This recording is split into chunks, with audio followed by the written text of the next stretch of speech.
Hello bachcho, let's see the question. And here the question says that the pilot fish always accompanies dash for feeding on falling pieces of food. तो यहाँ पे question में क्या बोला गया है कि एक पायलट स्पीसीज है, पायलट फिश स्पीसीज है, ठीक है, एक फिश है ये, एक पायलट फिश। तो उसके बारे में कहा गया है कि ये फिश क्या करती है, एक जो भी एक एनिमल है, यानी कि कौन सी वो फिश है जिसका जो फीडिंग मटेरियल होता है, मतलब जो खाना होता है, उस खाने के जो टुकड़े गिर जाते हैं, पीसेस गिर जाते हैं, वो पायलट फिश का खाना बन जाता है। So that is the shark.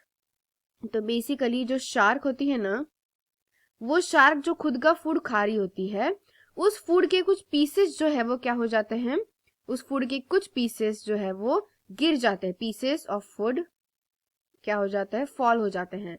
And वो जो फॉलिंग पीसेस है, इन फॉलिंग स्पीसीज को फीड करता है, या फिर इस पे फीड कौन करता है, इन फॉलिंग स्पीसीज पे, ये पायलट फिश। ये पायलट फिश इन्हीं जो छोटे छोटे गिरे हुए जो टुकड़े होते हैं ना, ये शार्क के खाने के जो टुकड़े होते हैं, उनपे ही ये क्या करता है, पायलट फिश फीड करता है।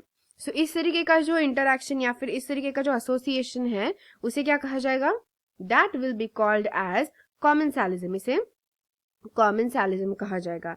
यानी इसमें क्या हो रहा है, एक स्पीसीज जो है उसको कंप्लीट बेनिफिट मिल रहा है, जो कि कौन सी स्पीसीज है, पायलट फिश जो है, उसको कंप्लीट बेनिफिट मिल रहा है, कौन सा, उसे फूड मिल रहा है, राइट, उसे क्या मिल रहा है, बेनिफिट, फूड का बेनिफिट मिल रहा है। लेकिन उसकी वजह से शार्क को किसी तरीके का हार्म हो रहा है क्या, नो, नॉट इवन हार्म, किसी तरीके का हार्म भी नहीं है, and not even a benefit, यानी किसी तरीके का बेनिफिट भी नहीं है, ना ही कोई बेनिफिट मिल रहा है शार्क को, ना ही कोई हार्म हो रहा है शार्क को।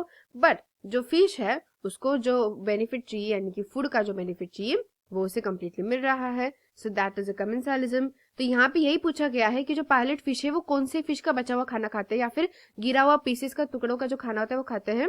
So that is in the option number A में प्रेजेंट है, दैट इज की शार्क। इसलिए हमारा यहाँ पे आंसर क्या आएगा, ऑब्वियसली ऑप्शन नंबर ए।